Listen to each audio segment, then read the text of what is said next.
আমরা সবাই একটু নীরব হই।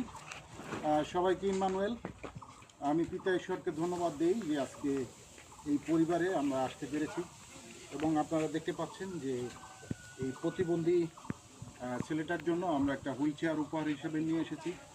আসলে প্রতিবন্ধী সন্তানেরা আমাদের বোঝা নয়, আমরা তাদেরকে অবহেলা করব না, আমরা তাদেরকে ঘৃণা করব না, আমরা যেন তাদেরকে ভালোবাসি এবং ভালোবাসি বিদায়ী আজকে এই বাড়িতে আমাদের আসা, নাহলে এই বাড়িতে আমরা চিনি না, কোনো দিন আসিও নাই।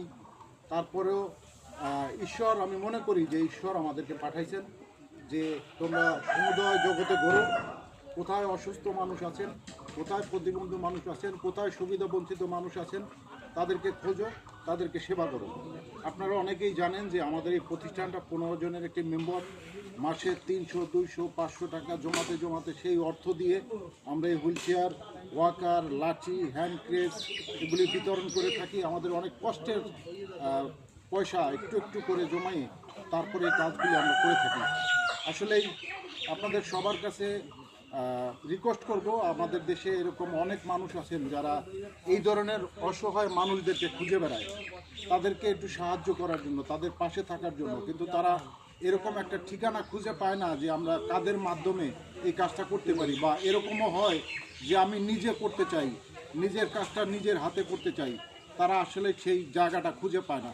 আমাদের এই ভিডিওর মাধ্যমে বিশ্বাস করি যে অনেক মানুষ এই ধরনের অসুস্থ, অসহায়, প্রতিবন্ধী, সুবিধাবঞ্চিত মানুষকে তারা খুঁজে বের করবে এবং তাদের পাশে দাঁড়াবে।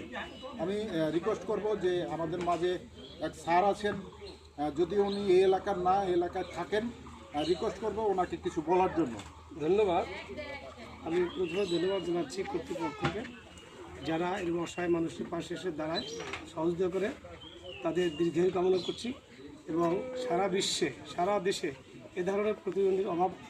আপনাদেরকে অনুরোধ রাখবো যে আপনারা খুঁজে খুঁজে প্রত্যেক এলাকায়, প্রত্যেক ওয়ার্ডে, প্রত্যেক ইউনিয়নে, প্রত্যেক উপজেলা, প্রত্যেক জেলায় খুঁজে এনে তাদের সেবার যে দায়িত্ব নিয়েছেন, এই দায়িত্বটা সামনে যাতে আরও বেশি হয়, এই আশাবাদ আপনার কাছে আমি রাখি, প্রার্থনা জানাই এবং পরম করুণাময় স্রষ্টার কাছে প্রার্থনা জানাই যে আপনাদের দীর্ঘায়ু কামনা করি এবং আপনারা যেন বাকি জীবনটা এভাবেই অসহায় প্রতিবন্ধী মানুষের পাশে দাঁড়িয়ে তাদের সেবা করতে পারেন।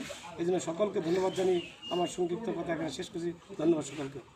ধন্যবাদ। আমরা রিকোয়েস্ট করব, এখানে আরেকজন মুরব্বী রয়েছেন, আপনি ওর কী হন? আর দাদু, আপনাকে রিকোয়েস্ট করব যে আপনি আপনার নাতির জন্য যে আপনি একটা হুইল চেয়ার উপহার পেলেন, আপনি আসলে কতটা সন্তুষ্ট? আমি খুবই সন্তুষ্ট। ঈশ্বরের কাছে আপনাদের মঙ্গল কামনা করি।